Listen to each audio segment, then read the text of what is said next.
On sait que nos vies privées sont politiques, on l'a beaucoup dit. En fait, elles sont aussi économiques. Et ça, on n'en a pas du tout conscience.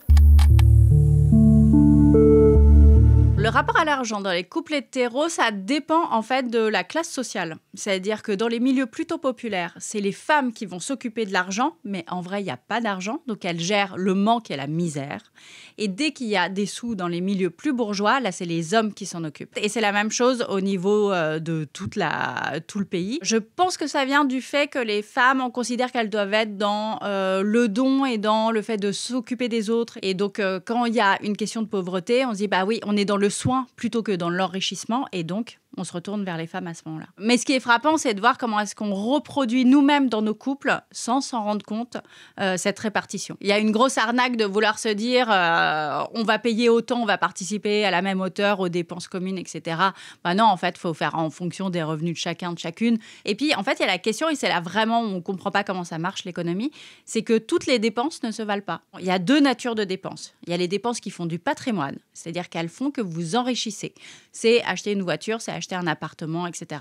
Et il y a les dépenses de la vie courante qui ne font pas de patrimoine. Et donc, ça fait que pendant la vie de couple, les chiffres le montrent, les femmes ont tendance à s'appauvrir et les hommes à s'enrichir. Ça se retrouve dans les couples de femmes et les couples d'hommes. Quand arrivent les enfants, très souvent dans le couple, il y en a un des deux qui va se spécialiser sur sa carrière professionnelle et l'autre sur la gestion de la maison et des enfants.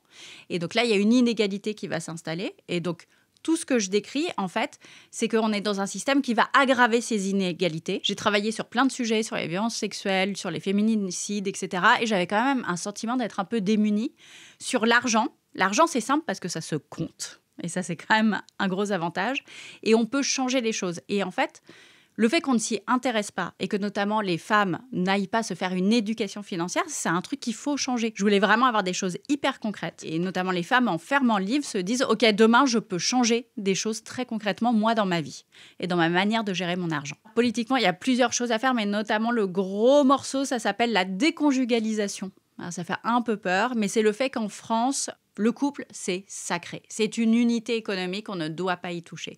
Donc là, on a quelque chose d'un peu compliqué à faire bouger. Il y a ça, et puis après, il y a des décisions dont on ne se rend pas compte de l'impact économique. Mais par exemple, on s'est rendu compte que les femmes, une fois qu'elles ont un enfant, elles vont choisir leur boulot, leur job, en fonction d'un critère géographique. Il ne faut pas que ce soit trop loin de la maison. Ce qui est fascinant dans le sujet, c'est que ce genre de petites décisions, on les prend sans se dire qu'elles ont un impact économique. Parce qu'on ne se pense pas comme des agents économiques avant tout. Et en fait, ça en a un. Les réformes, si on les pense correctement, par exemple, la déconjugalisation, je suis certaine que ça se fera un jour. Ça, je pense que c'est un truc qu'on va l'obtenir, on peut l'avoir. Enfin, voilà, il suffit de se mobiliser, d'en parler, de ne pas lâcher le truc.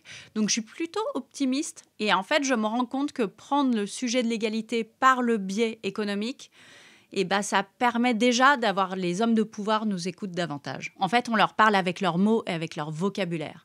Et du coup, ils nous écoutent. Et donc, je me dis, là, peut-être qu'on peut obtenir plus de choses en passant par ce biais-là. Donc, je suis plutôt optimiste, mais juste, il faut se faire entendre, quoi.